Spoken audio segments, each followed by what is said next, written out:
Episódio 339 do meu, do seu, do nosso podcast diário Bíblia em um Ano. Comigo, Padre Adriano Zandoná. Hoje leremos Atos dos Apóstolos, capítulo 18, 1 Coríntios, capítulo 16, Provérbios, capítulo 28, versículo do 19 ao 21. Provérbios já fica aí como leitura complementar, já anota para você fazer depois. Provérbios 28, do 19 ao 21. Gente, são 3 versículos, né? Então, nada fora do comum, só para complementar. Escreva aqui nos comentários seus pedidos de oração, o nome das pessoas, as situações, eu quero rezar por tudo isso, tá bom? E também eu quero convidar você a copiar o link desse vídeo, a mandar para mais pessoas, para que mais pessoas recebam a palavra de Deus e venham rezar com a gente. Olha, convida mais pessoas para participar. Você pode dizer, padre, mas está no final do ano. Filho, filha, aqui não tem tempo. Você vai deixar, você pode começar hoje o comentário, a Bíblia em um Ano, porque a pessoa pode começar hoje, porque estão aqui todos os vídeos, ela começa hoje e vai seguindo, o ano dela começa hoje, então não tem problema, tá bom? Vamos ouvir a palavra do Senhor. Livro dos Atos dos Apóstolos, capítulo 18. Depois disso, saindo de Atenas, Paulo dirigiu-se a Corinto. Encontrou ali um judeu chamado Áquila, natural do Ponto, e sua mulher Priscila. Eles pouco antes haviam chegado da Itália, por Cláudio ter decretado que todos os judeus saíssem de Roma. Paulo uniu-se a eles. Como exercessem o mesmo ofício, morava e trabalhava com eles. Eram fabricantes de tendas. Todos os sábados ele falava na sinagoga e procurava convencer os judeus e os gregos. Quando Silas e Timóteo chegaram da Macedônia, Paulo dedicou-se inteiramente à pregação da palavra, dando aos judeus testemunho de que Jesus era o Messias. Mas como esses contradissessem e o injuriassem, ele, sacudindo as vestes, disse-lhes: "O vosso sangue caia sobre a vossa cabeça. Tenho as mãos inocentes. Desde agora vou para o meio dos gentios." Saindo dali, entrou em casa de um prosélito chamado Tício Justo, cuja casa era contígua à sinagoga. Entretanto, Crispo, o chefe da sinagoga, acreditou no Senhor com todos da sua casa. Sabendo disso, muitos dos coríntios, ouvintes de Paulo, acreditaram e foram batizados. Numa noite, o Senhor disse a Paulo em visão: "Não temas, fala e não te cales, porque eu estou contigo. Ninguém se aproximará de ti para te fazer mal, pois tenho um numeroso povo nesta cidade." Paulo deteve-se ali 1 ano e 6 meses, ensinando a eles a palavra de Deus. Sendo Galião procônsul da Acaia, levantaram-se os judeus de comum acordo contra Paulo, e levaram-no ao tribunal e disseram: "Este homem persuade os ouvintes a adotar um culto contrário à lei." Paulo ia falar, mas Galião disse aos judeus: "Se fosse na realidade uma injustiça ou verdadeiro crime, seria razoável que vos atendesse. Mas, se são questões de doutrina, de nomes e da vossa lei, isso é lá convosco. Não quero ser juiz dessas coisas." E mandou-o sair do tribunal.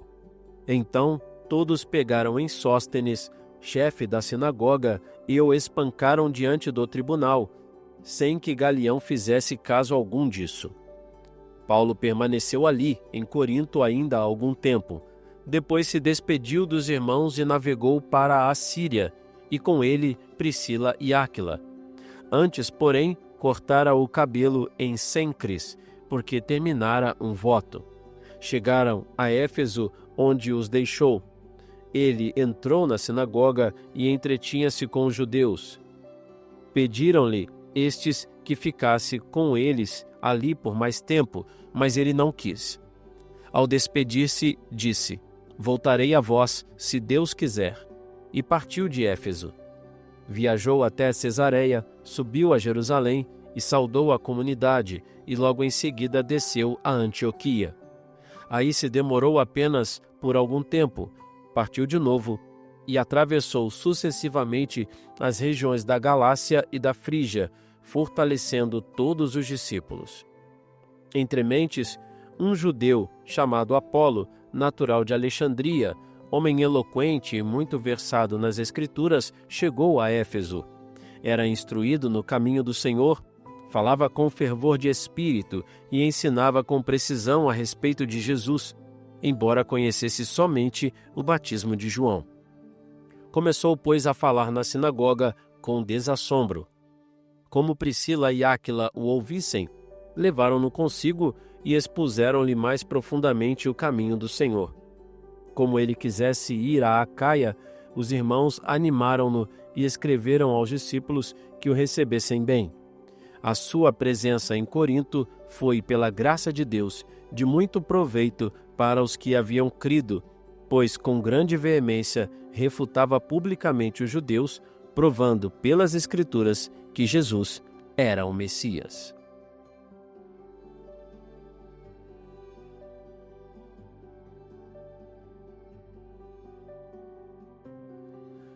Primeira carta de São Paulo aos Coríntios, capítulo 16.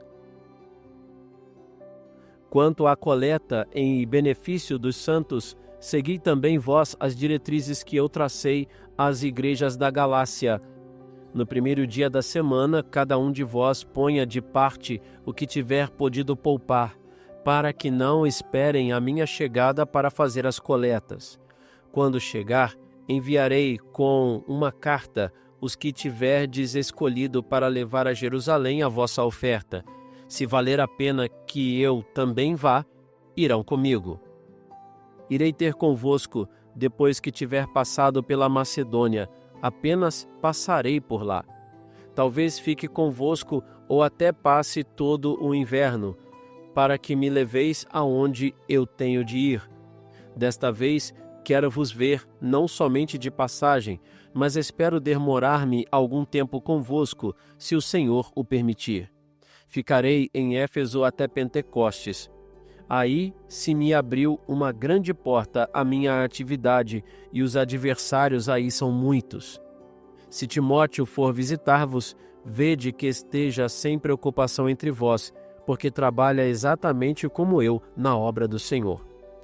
Portanto, ninguém o despreze, e preparai-lhe a viagem em paz, para que venha ter comigo, porque eu espero como os irmãos. Quanto ao nosso irmão Apolo, roguei-lhe muito fosse ter convosco com os irmãos, mas de modo algum quis ele ir agora. Contudo, irá ver-vos, quando tiver oportunidade. Vigiai, sede firmes na fé, sede homens, sede fortes. Tudo o que fazeis, fazei-o na caridade. Ainda uma recomendação, irmãos. Sabeis que a família de Estéfanas são as primícias da Acaia e se consagraram ao serviço dos santos. Tratai essas pessoas com consideração, bem como todos aqueles que ajudam e trabalham na mesma obra. Eu me alegro com a vinda de Estéfanas, Fortunato e Acaico, porque eles suprimiram a vossa ausência e tranquilizaram o meu espírito e o vosso. Tende, pois, consideração a tais homens. As igrejas da Ásia vos saúdam. Áquila e Priscila, com a comunidade que se reúne em sua casa, enviam-nos muitas saudações. Todos os irmãos vos saúdam. Saudai-vos uns aos outros com o ósculo santo. Esta saudação escrevo-a de próprio punho. Paulo. Se alguém não amar o Senhor, seja maldito. Maranatá. A graça do Senhor esteja convosco. Eu vos amo a todos vós em Cristo Jesus. Senhor, vem abrir os olhos da nossa alma, do nosso coração, pela força da Tua palavra. Vem nos libertar do apego ao que é mundano, Senhor. Do apego ao que é da terra. Vem curar os olhos do nosso coração, para que nós enxerguemos o Senhor e a Tua ação em todas as coisas. Liberta-nos do mundanismo, Senhor, da preguiça espiritual, de tudo aquilo que nos prende, Senhor, ao pecado. Faz-nos livres de dentro para fora. Nós queremos Te servir de coração.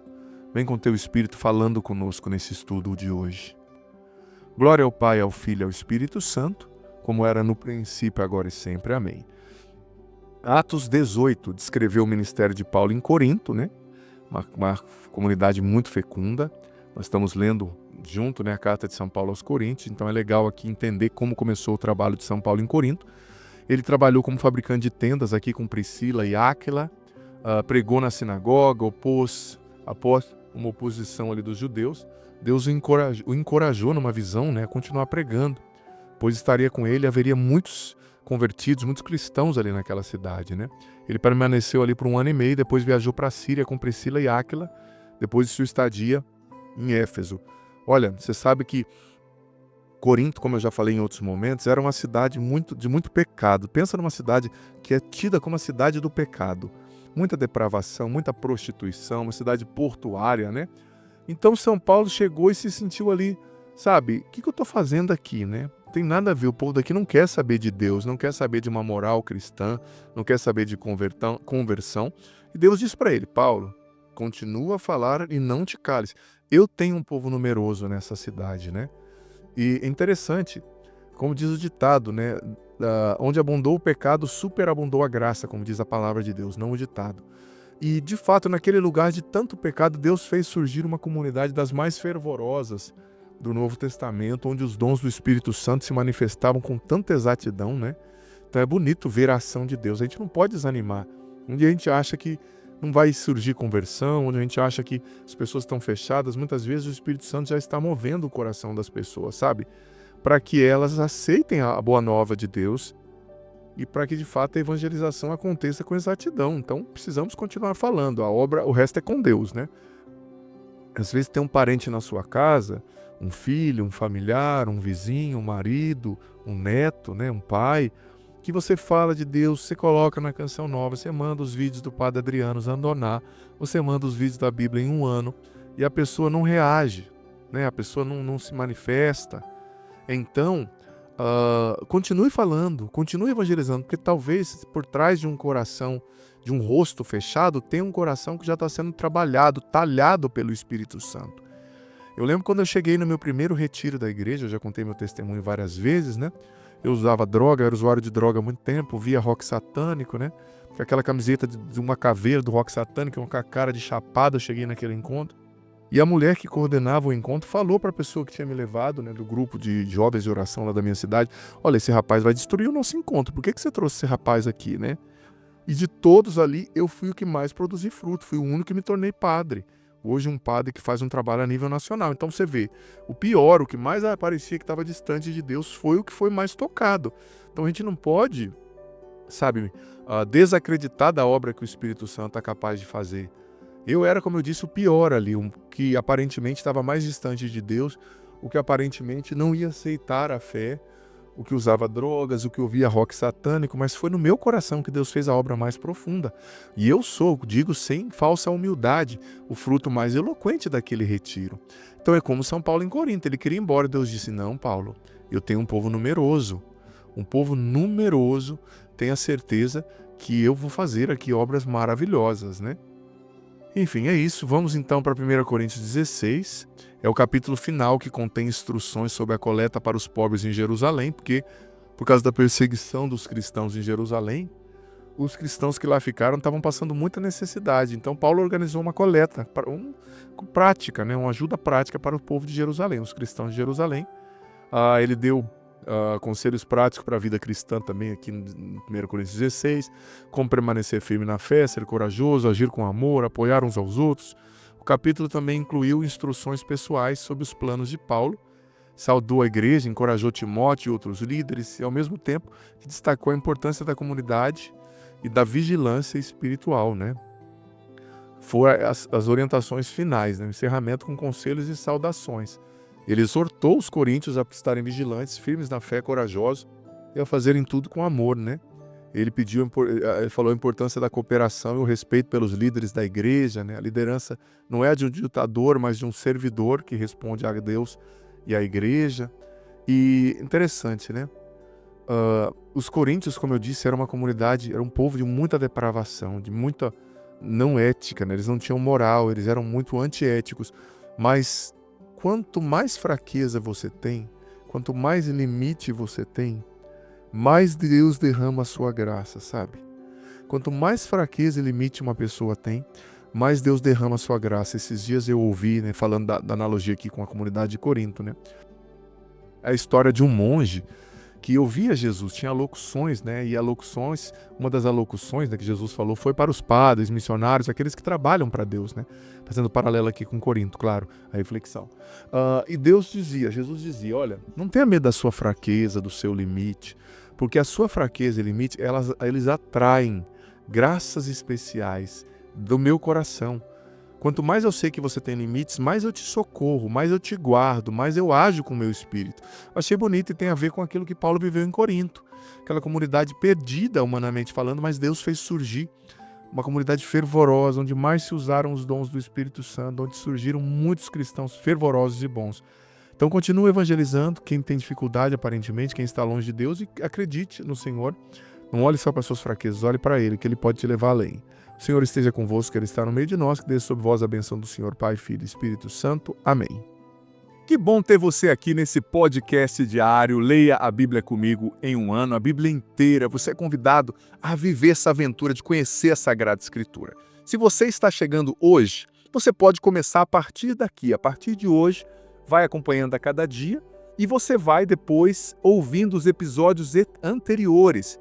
Vai no começo da playlist, a Bíblia em um ano, hoje você ouve o do dia de hoje e ouve o do primeiro, amanhã o do dia de amanhã e o segundo, e assim você vai, consequentemente, gradativamente, ouvindo os episódios anteriores e fazendo parte dessa playlist ao longo desse ano, lendo a Bíblia inteira com a minha explicação. Olha, vem fazer parte, seja perseverante, você vai colher frutos maravilhosos. E lembrando que o vídeo entra sempre ao meio-dia, mas fica aqui. Você pode ouvi-lo no momento que você quiser, na playlist Bíblia em um ano, vá desde o começo, aprenda a Sagrada Escritura, você vai receber muitas bênçãos. Bem-vindo e se inscreva no canal, vem fazer parte da nossa família.